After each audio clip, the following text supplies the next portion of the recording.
ke-18 ya. Ayat 1 sampai 10 ya Nanda. Ya, Ibu.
Jadi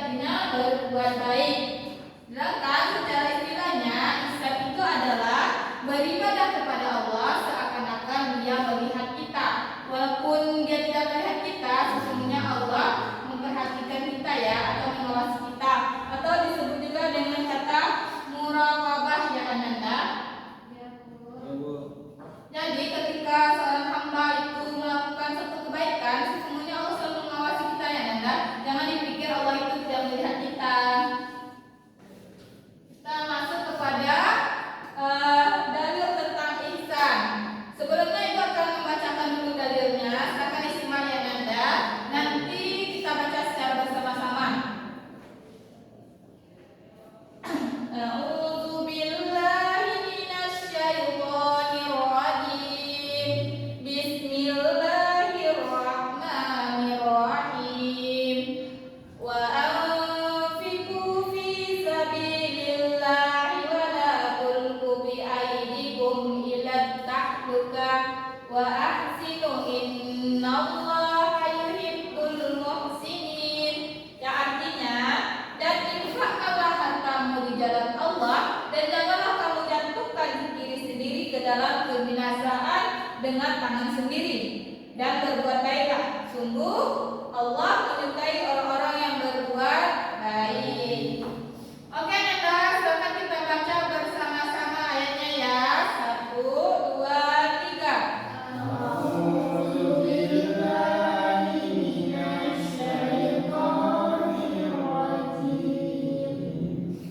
Bismillahirrahmanirrahim. Wa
artinya tidak boleh mendahulukan yang akhir.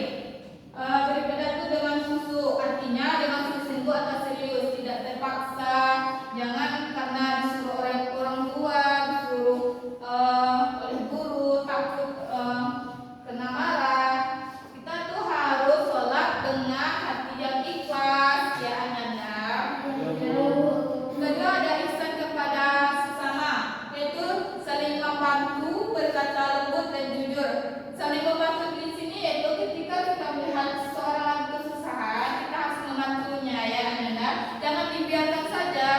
Terus kita bisa melakukan yang lainnya, ya. Yang ketiga, ada ihsan kepada makhluk lain, yaitu dengan cara menyayangi hewan, menjaga lingkungan. Menyayangi hewan ini bisa dengan bentuk memberi makan kucing ada di tepi jalan, misalnya yang udah kurus dibawa ke rumah. Terus contoh dari menjaga lingkungan itu jangan membuang sampah sembarangan. Selanjutnya yaitu contoh berlaku ihsan. Contoh dari berlaku ihsan itu yang pertama adalah sholat tertib dan khusyuk, seperti yang telah ibu jelaskan tadi, ya. Bagaimana kita melakukan sholat dengan khusyuk. Yang kedua, membantu yang membutuhkan. Yang ketiga, ada membuang sampah pada tempatnya. Itu mungkin bertanya kepada Anda, kenapa kita tidak boleh membuang sampah sembarangan? Ya, bagus, Citra. Boleh aku kepada temannya? Ya, ketika kita membuang sampah sembarangan, maka hal tersebut akan menyebabkan kebanjiran karena tersumbatnya selokan. Yang keempat, ada memberi maaf dan berkata jujur. Kita tidak boleh bohong, ya ananda, karena sifat bohong itu datangnya dari setan. Oke, selanjutnya itu kita akan membahas tentang dampak positif dari ihsan. Jadi pelaku ihsan ini ada beberapa dampak positifnya. Yang pertama itu mendapatkan kasih sayang dan perlindungan dari Allah Subhanahu wa taala. Yang kedua, hidup tenang dan ikhlas. Yang ketiga, lingkungan sosial harmonis. Ketika di lingkungan itu berdampak positif atau orang-orang yang positif selalu berbuat baik, maka lingkungan itu menjadi harmonis serta tenang. Yang ketiga, mendapatkan pahala yang berlipat ganda. Oke, dari penjelasan ibu tadi, adakah anda yang perlu ditanyakan atau yang kurang paham dari penyampaian ibu tadi?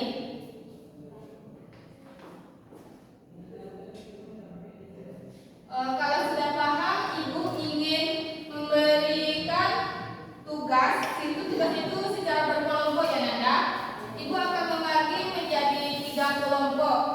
Kelompok pertama itu ada Mutia dan Citra. Kelompok kedua ada Citra, ini Sita Aldo. Yang ketiga ada Yuno dan Ranti. Tunggu.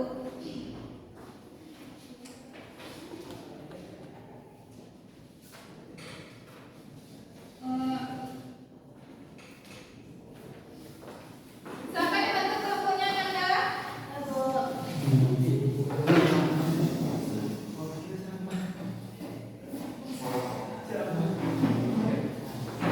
Iya, tugasnya.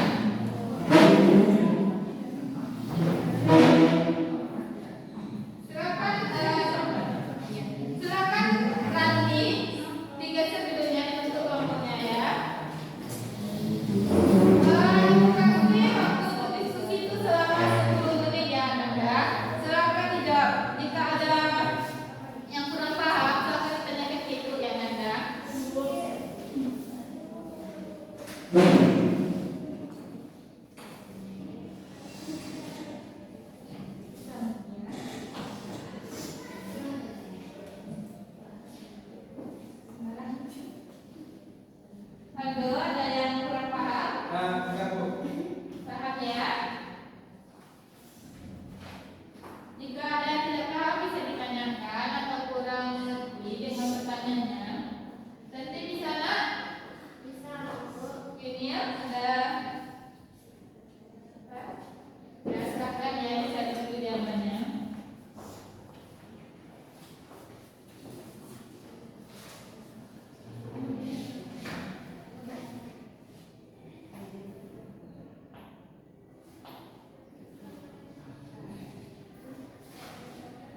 Oke,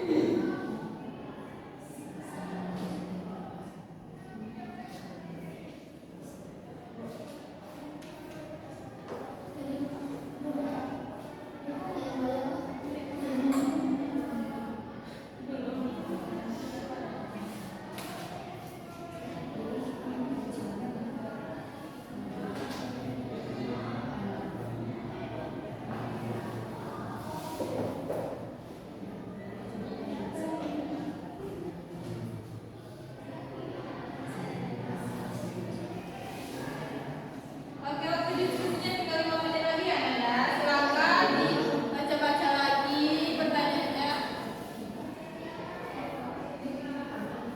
Nanti silakan dipresentasikan ke orang kelompok ya.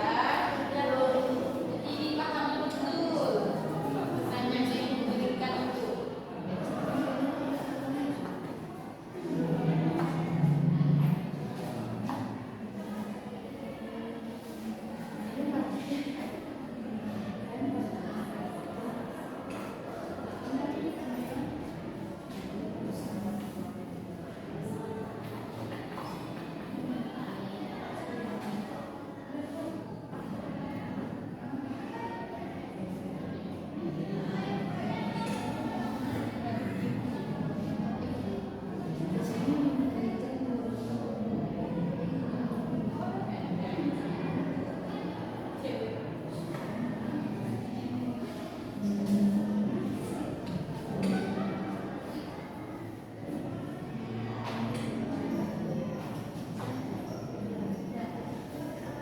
Oke, sudah siap Nanda? Sudah, Bu. Oke, kita mulai presentasinya itu dari kelompok 1. Silakan tanya jawabannya. Satu doang. Satu aja.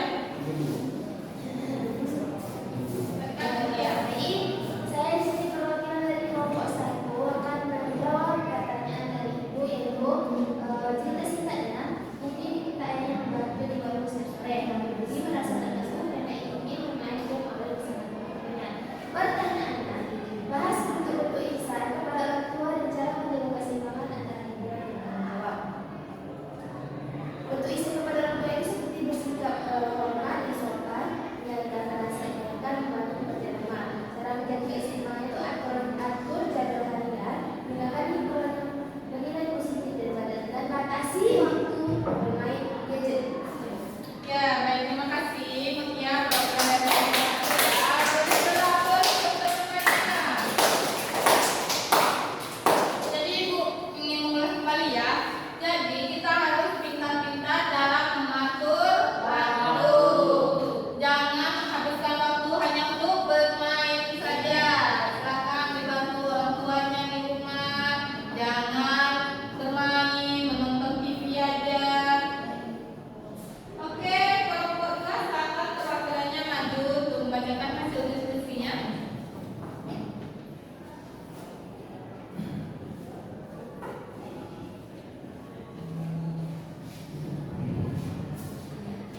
Baik Bu, saya dari perwakilan kelompok 2 ingin menjawab hasil diskusi kami yang mana soalnya kasus hoak dan media sosial.